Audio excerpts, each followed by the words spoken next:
जी friends, आप देख रहे हैं यूट्यूब चैनल वॉइस ऑफ कैनी और मैं सफदर खान कैनी।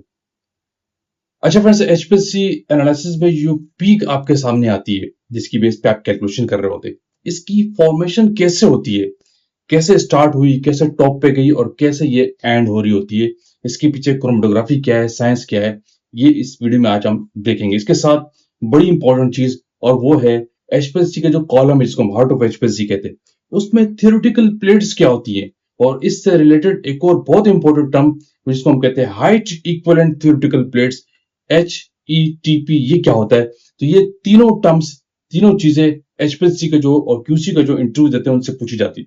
तो आज इस वीडियो का फोकस ये है कि वीडियो आपने पूरे एंड तक देखनी है। मैं आपको स्केच भी समझाऊंगा और थ्योरेटिकली बताता हूँ कि ये तीनों चीजें क्या होती हैं और इसके पीछे क्रोमेटोग्राफी और साइंस क्या चीज है।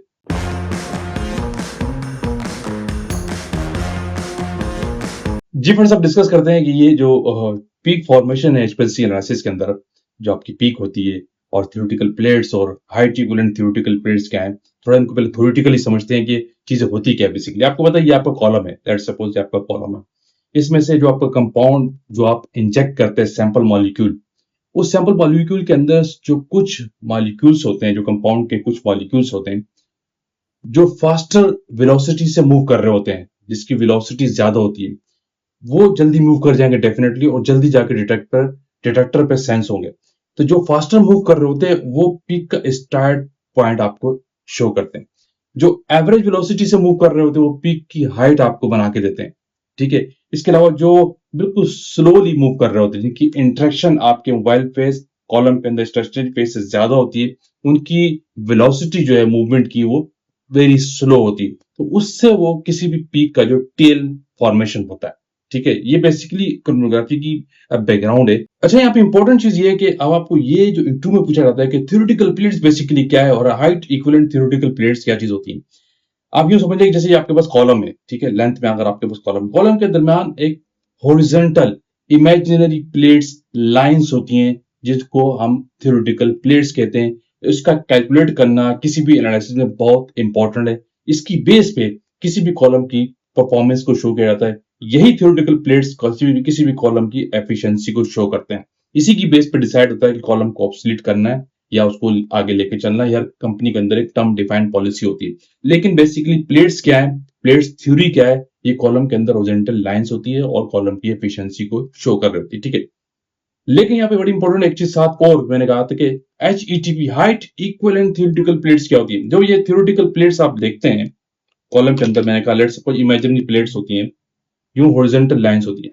ये जो डिफरेंट लाइंस है, ठीक है, इन लाइंस के दरमियान जो डिस्टेंस है, हाइट है, वो कितना है, वो उन थ्योरेटिकल प्लेट्स का हाइट इक्विवेलेंट थ्योरेटिकल प्लेट्स कहलाती है।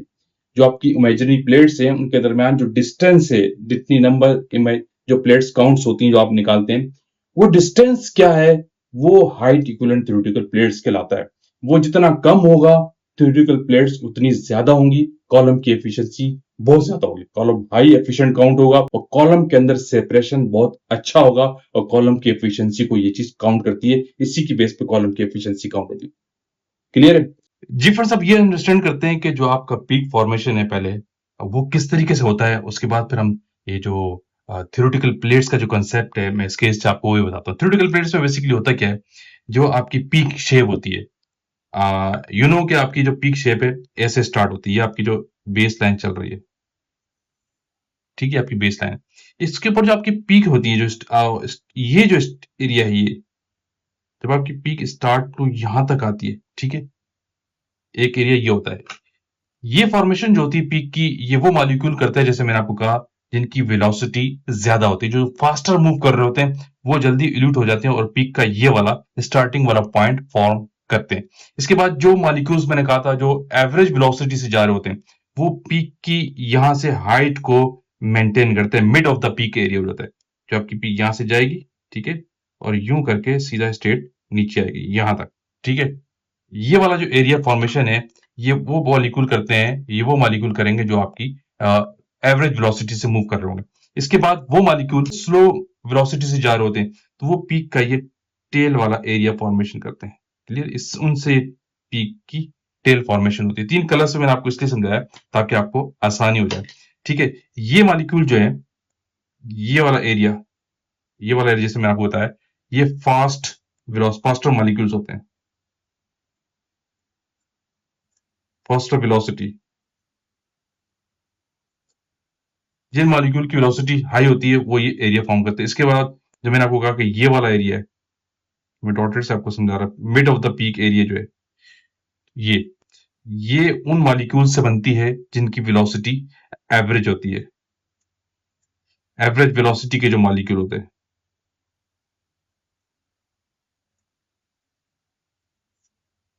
एवरेज वेलोसिटी के जो मॉलिक्यूल होते हैं उससे पीक का मिड वाला एरिया फॉर्मेशन में आता है। इसके बाद आप पीक का ये वाला टेल वाला एरिया है, यानी ये एरिया जो है, ये उन मॉलिक्यूल की मूवमेंट से होता है जिनकी वेलोसिटी स्लो होती है, स्लो वेलोसिटी।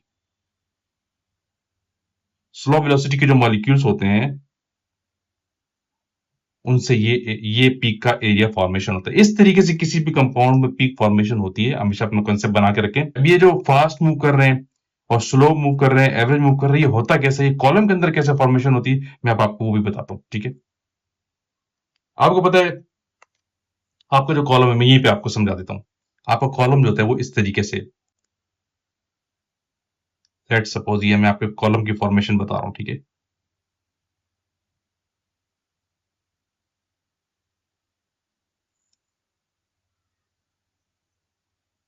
ये आपके कॉलम की फॉर्मेशन, लेकिन इसमें आपको पता है जो आपका यहां से क्या आता है, यहां से आपका सैंपल आया,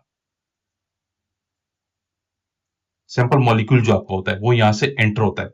ये कॉलम जो बेसिकली दो एरिया में, मैं आपको बता दूं कि इसके अंदर जो एक इमेजिनरी प्लेट्स होती है, थोड़ा सा थ्योरेटिकल प्लेट्स का पहले आपको बता दूं कि वो क्या होती है। ऐसे इनके अंदर एक इमेजिनरी हॉरिजॉन्टल टाइप की लाइंस प्लेट्स होती हैं, थ्योरेटिकल प्लेट्स कहते हैं इसको, जो एचपीएलसी के अंदर होती है। ठीक है, इस तरीके से लाइन फॉर्मेशन सारी हुई होती है। ठीक है, इनके मिड में यहां से आपको क्या होता है कि दो पार्टीशन में डिवाइडेड होता है। इसके अंदर क्या आपका मोबाइल पे मूविंग सॉल्वेंट मूव कर रही है, दो पार्टीशन में डिवाइड होता है। क्लियर है, इस तरीके से ये सारी क्या थ्योरेटिकल प्लेट्स हैं। ये क्या theoretical plate, imaginary theoretical plates होती हैं जो कॉलम की परफॉर्मेंस को शो कर रहे होते हैं।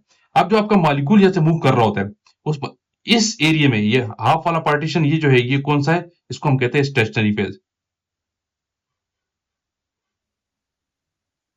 ये स्टेशनरी फेज है किसका, कॉलम का। ठीक है, लेकिन जो ये वाला फेज है, ये अगर मैं हाफ में डिवाइड कर देता हूं, ठीक है, तो ये इस फेज के अंदर आपका ये जो है आपको मोबाइल फेज मूव कर रहा होता है।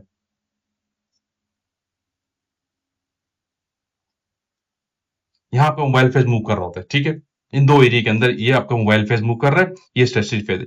लेकिन होता क्या है बेसिकली, जो आपका सैंपल मॉलिक्यूल होता है उसकी यहां, यानी मोबाइल फेज और स्टेशनरी फेज, मोबाइल फेज और स्टेशनरी फेज के दरमियान इंटरेक्शन रहती है।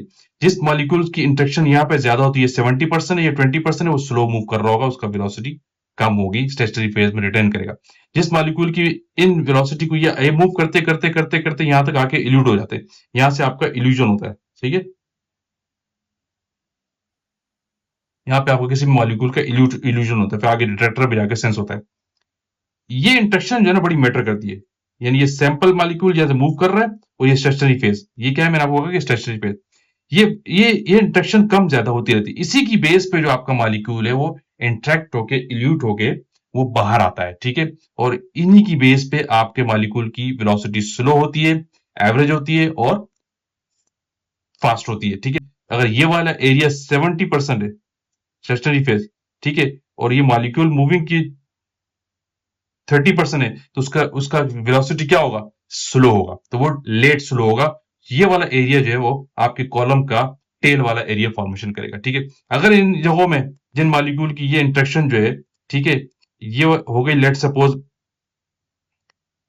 20%, ठीक है, और मूविंग की इंटरेक्शन होगी कितनी, 80%, ठीक है, तो वो फास्ट मूव करेगा, बहुत तेज वेलोसिटी से जाएगा और वो आपका पीक का ये स्टार्ट वाला एरिया फॉर्मेशन करेगा। इसी तरीके से कुछ मॉलिक्यूल यहाँ पे या आस्ता आस्ता ये लाइन यहाँ आती जाती है। ठीक है, ये जो इंटरेक्शन है, अगर ये इंटरेक्शन लेट सपोज एवरेज जा रही है, 60 का रेशो है, ठीक है, 60%, और ये यहाँ से 40% है, तो वो एवरेज वेलोसिटी से जाएंगे और आपका पीक का ये मिड वाला एरिया, टॉप वाला एरिया फॉर्मेशन को लेके आएंगे। इस तरीके से इसी कॉलम की बेस पे आपका सारा गेम हो रहा होता है। अब ये क्या है, अब ये जो कॉलम की थ्योरेटिकल प्लेट्स होती हैं जो मैंने आपको बताया, ठीक है, इनके दरमियान जो ये जो हाइट है, ले मैं अब दोबारा आपको समझा दूं, थ्योरेटिकल प्लेट्स के दरमियान जो ये जो हाइट्स होती हैं, ये एरिया डिस्टेंस जो देख रहे हैं दो थ्योरेटिकल प्लेट्स के दरमियान, इमेजिनरी ये और ये जो डिस्टेंस है, ठीक है, ये एच ई टीपी कहलाता है। ये बहुत इंपॉर्टेंट चीज है, ये बहुत इंपॉर्टेंट चीज है, इसको कहते हैं हाइट इक्विवेलेंट थ्योरेटिकल प्लेट्स। ये कॉलम की लेंथ पे बेस कर रहा होता है, लेकिन यहाँ पे एक चीज याद रखने की बड़ी इंपॉर्टेंट ये है, जिन कॉलम की लेंथ कम हो, लेट सपोज आपका 100 का कॉलम था, 150 का कॉलम था, या आपका 250 का कॉलम था, जिन कॉलम की लेंथ कम हो और ये ज्यादा हो, ठीक है, थ्योरेटिकल प्लेट्स के दरमियान जो डिस्टेंस कम हो, यानी थ्योरेटिकल प्लेट ज्यादा हो, तो उसकी कॉलम की बहुत ज्यादा परफॉर्मेंस हाई होती है। यानी हाइट इक्विवेलेंट जो डिस्टेंस है ये कब कम होगा, जब थ्योरेटिकल प्लेट्स ज्यादा होंगी, और जिस कॉलम की लेंथ कम हो और ये जो हाइट है ये भी कम हो, ठीक है, तो फिर उन कॉलम की परफॉर्मेंस बहुत ज्यादा हो जाती है। वजह क्या है कि number of theoretical plates column के अंदर ज्यादा होती है। ये बेस कर रहा होता है कॉलम की लेंथ पे और हाइट पे भी। इसको कैलकुलेट करने का एक फॉर्मूला होता है, जो थ्योरेटिकल प्लेट्स जो आपकी होती है उसका फॉर्मूला आपको पता है। नॉर्मली जो फॉर्मूला यूज करते हैं एन से काउंट करते हैं, नंबर ऑफ थ्योरेटिकल प्लेट्स क्या है, ठीक है, ये डिवाइड होता है नॉर्मली, ये एल डिवाइड बाय एच होता है, ठीक है, यानी लेंथ और हाइट, इनके दरमियान हाइट कितना है और कॉलम की लेंथ कितनी, इस बेस पे आप किसी भी कंपाउंड की number of theoretical plates calculate करते हैं। होप कि आपको इसके बड़ा क्लियर कॉन्सेप्ट मिला होगा कि बेसिकली थ्योरेटिकल प्लेट्स क्या है, HETP क्या है और पीक फॉर्मेशन क्या है। इससे आपने काफी कुछ सीखा होगा। Thank you. ठीक है फ्रेंड, होपफुली आपको एक तीनों चीजों का कंसेप्ट मिला होगा। ये वो तीनों चीजें हैं जो एचपीएलसी चलाते हैं या क्यूसी में जॉब करते हैं, उनसे इंटरव्यू में पूछी जाती है, ठीक है। तो आई होप कि वीडियो आपने लाइक की तो शेयर कीजिए, कमेंट्स कीजिए। अगेन कहूंगा जो लोग चैनल पे न्यू है वो लाजमी सब्सक्राइब कीजिए ताकि ऐसी टेक्निकल वीडियोस आप तक पहुंचती रहे। Thank you for watching. Allah Hafiz.